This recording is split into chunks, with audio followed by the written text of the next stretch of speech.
Okay, let's proceed to pillar number 2. That is the 30% of your success. We will gonna be talking about in the next hour about technical skills. And I hope you're ready. Okay? Ready ka na ba? Okay. Now, let's go. Now, number one on the list is basic equipment needs. Okay. For the basic equipment needs, of course, for a computer or a laptop or desktop man, your processor could be Intel Core i3 or AMD Ryzen 3. Kung i5 or Ryzen 5, mas better for performance. Yung RAM, at least 4 gig RAM. 8 to 16 is acceptable. Yung storage niya, kung pwede, naka-SSD na siya or solid state drive para mabilis mag-load yung laptop mo. Yung internet mo naman, it's either 10 Mbps to 25 Mbps for smooth video calls and file uploads. Yung headset mo naman should be a noise cancelling headset. Okay? When you buy something, ask if noise cancelling ba siya. Yung webcam na mo naman, like kagaya nitong ginagamit ko ngayon, it should be an 1080p webcam. That is an ideal for client work meetings to build trust and ensure you have a clear video quality.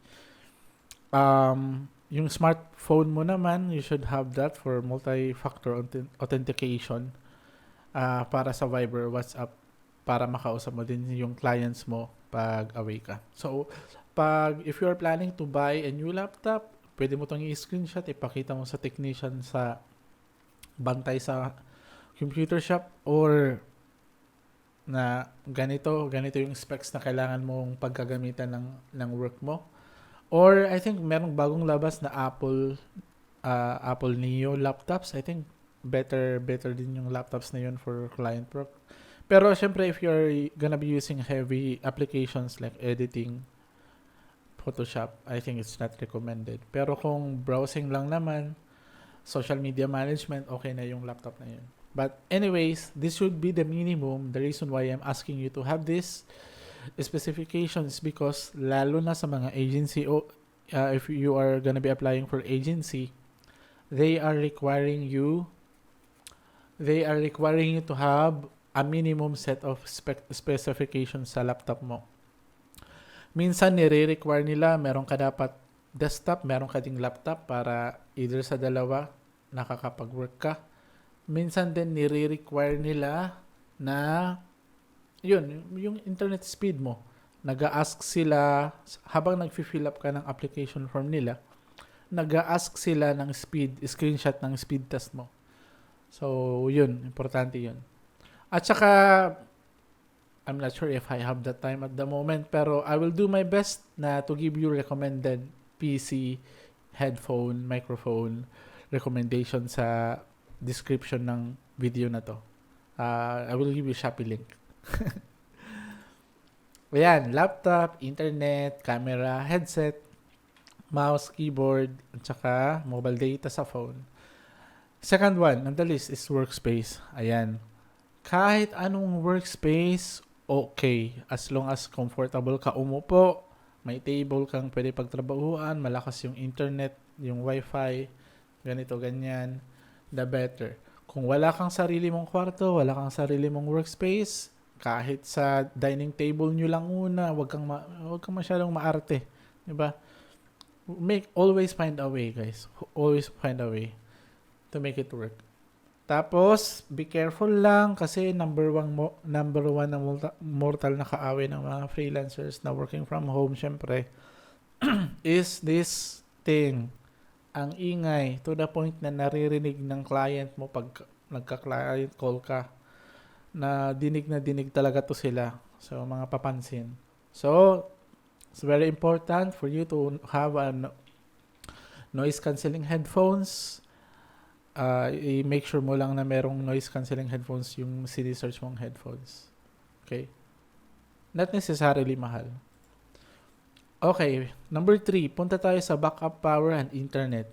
Okay, syempre, Kami dito sa summer, madalas kaming brown out. Like almost every week, nagpa-brown out ng few minutes. Kapag may bagyo, nagba-brown out din dito ng matagal, like days.